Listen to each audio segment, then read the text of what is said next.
sou o Cristiano De Vitti. Esse trabalho, então, está sendo apresentado aqui no COBEF, é sobre a otimização dos parâmetros de corte na furação de juntas híbridas, alumínio, GFRP alumínio, com brocas HSS. Além de mim, o Rafael e a Thalita também são autores desse trabalho. Aí a gente representa a URGS, tá? O Departamento de Engenharia Mecânica.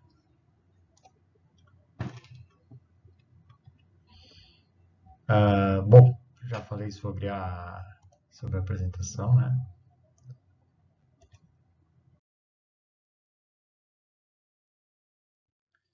Então, a otimização dos parâmetros de corte na furação de juntas híbridas no mínimo de FRP. Bem, basicamente, então, com o advento, então, esse trabalho, então, basicamente, ele é focado na parte experimental, trabalhando com alguns materiais que são de interesse aí na indústria aeronáutica. Basicamente com novas técnicas aí de processamento e das ferramentas de corte que vem sendo desenvolvidas. Então, os materiais compósitos que são utilizados para a fabricação aí de juntas híbridas vêm sendo altamente utilizados aí dentro da indústria. E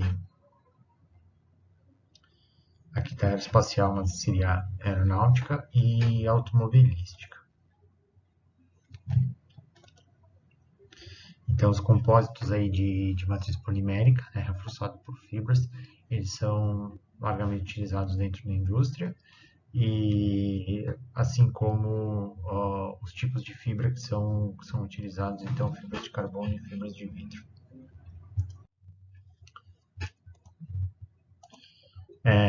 A usinagem, então, desses materiais, sobretudo a furação, é um desafio, então, que tem que ser melhor enfrentado, principalmente devido ao fenômeno, então, da delaminação das fibras e das avarias que elas acabam gerando sobre as ferramentas. Além da dificuldade natural, então, de selecionar os parâmetros de corte para a realização desse processo da forma mais adequada, em que cause o menor nível de defeitos e que preserve a ferramenta que está sendo utilizada.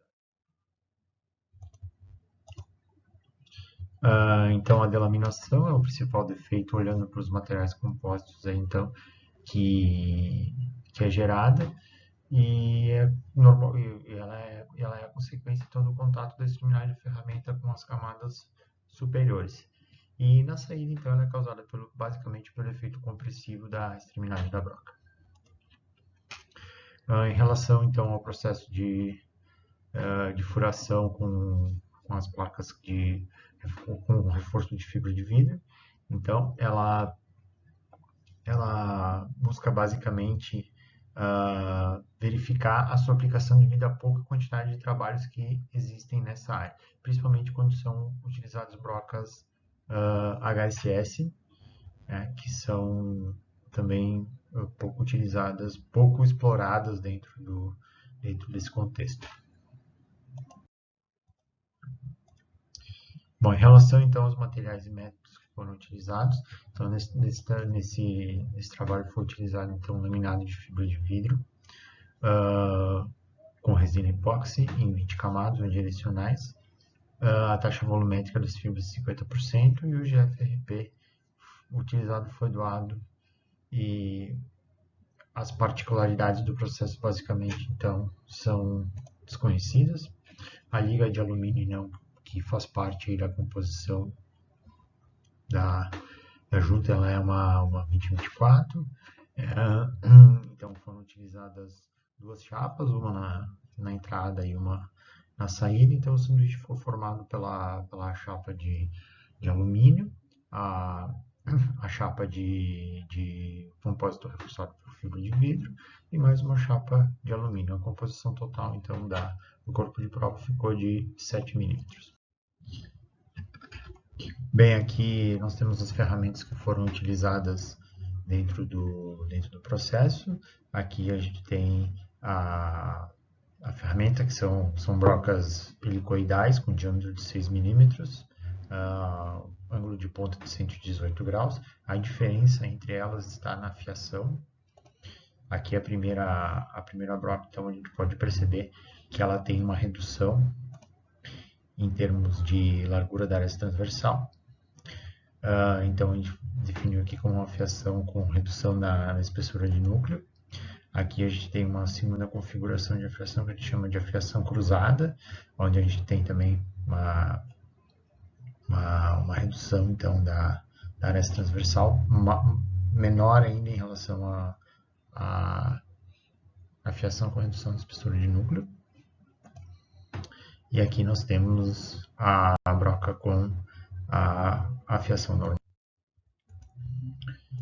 Dentro do plano de experimentos, a gente tem 15 configurações, então, que a gente vai ter desde a variação da fiação, da velocidade de corte, da rotação, do avanço e do avanço, né? Então, o tipo de afiação, se ela é normal, se ela é cruzada ou com redução de núcleo, a velocidade de corte 20, 40, 60 e o avanço 0,05, 0,15 e 0,25. Esses valores foram definidos então com base em experimentos anteriores que a gente já tinha realizado e também com alguma indicação de alguns fornecedores.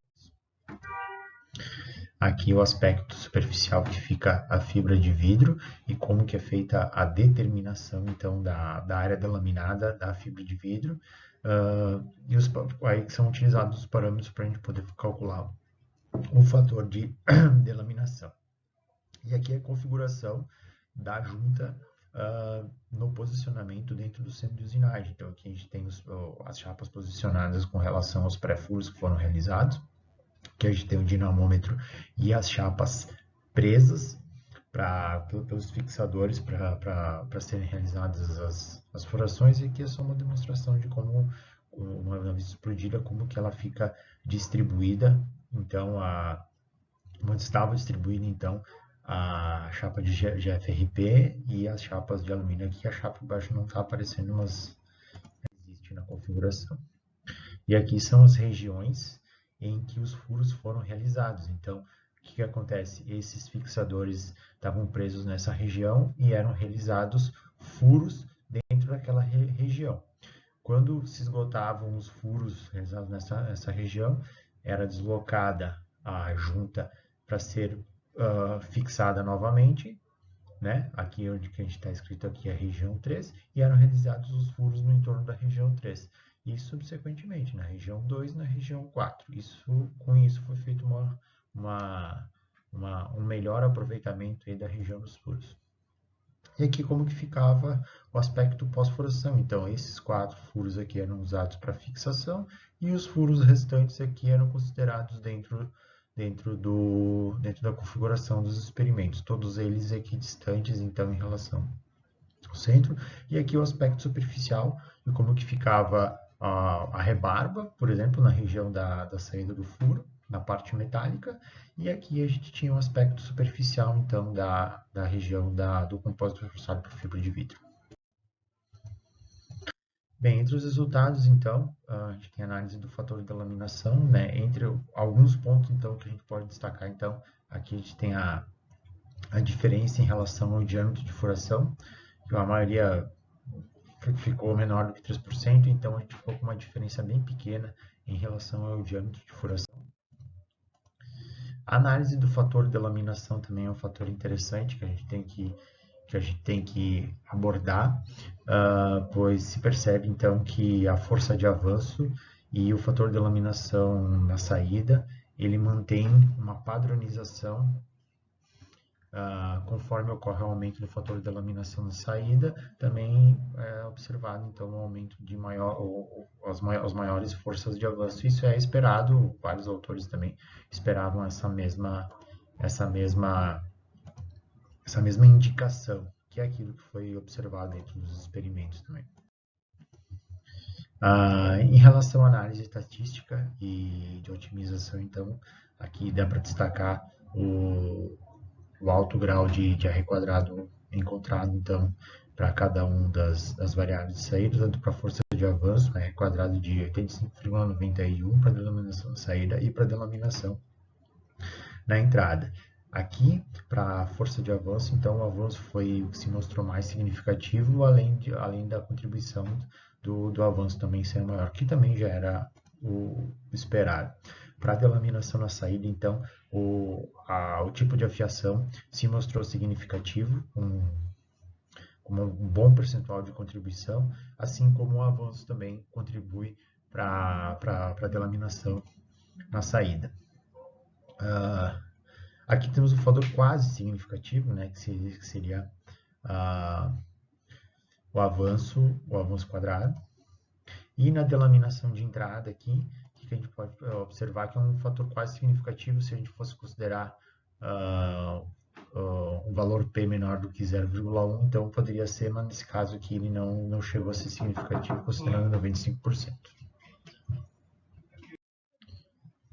Bem, em relação aos testes de validação que foram realizados posteriormente às análises realizadas, então a gente tem o tipo de afiação, a velocidade de corte e o avanço otimizados pelo Boxbank Design. Então ficou o tipo de afiação cruzada, a velocidade de corte de 43 metros por minuto e o avanço de 0,05. E os valores estimados ficaram então em força de avanço 49,8, fator de delaminação na entrada 1,14 e na saída 1,45. Então os valores obtidos com os testes, né, comparando aos valores estimados, então a força de avanço 47,4, muito próxima àquele valor estimado. Aqui dá uma diferença de 3 ou 4%. A delaminação na entrada também ficou um valor muito próximo ao fator de delaminação estimado. E o fator de delaminação na saída, em comparação com o encontrado, ainda ficou menor do que o valor estimado. Aqui a comparação entre os dois. Aqui o estimado, 0,11, e aqui 0,22.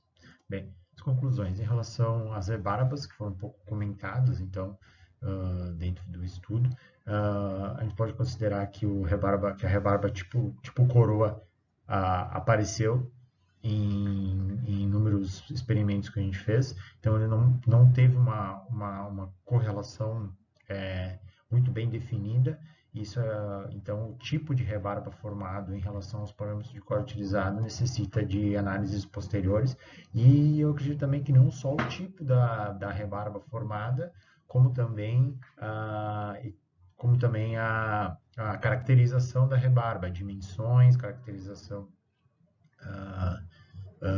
mecânica, então acho que necessita de algumas análises posteriores para a gente poder colocar ela como sendo um dos fatores determinantes. A força de avanço, então, depende do avanço, e ficou evidente dentro dos resultados observados, e de acordo com a análise estatística, então a variável maior influência sobre a força de avanço realmente é o avanço da ferramenta, e sobre o fator de laminação, então a afiação de ferramenta em segundo nível, o avanço. Então, para análise de variáveis qualitativas, então, como a gente tinha comentado, né, deve ser adicionado um bloco com elementos que possam subsidiar essa afirmação. E a otimização, então, utilizando os parâmetros de 43 metros por minuto, o avanço de 0,05 e o tipo de afiação cruzada foi capaz de obter valores nas variáveis de saída baixos. Então tá, muito obrigado, pessoal. Fico à disposição aí para perguntas.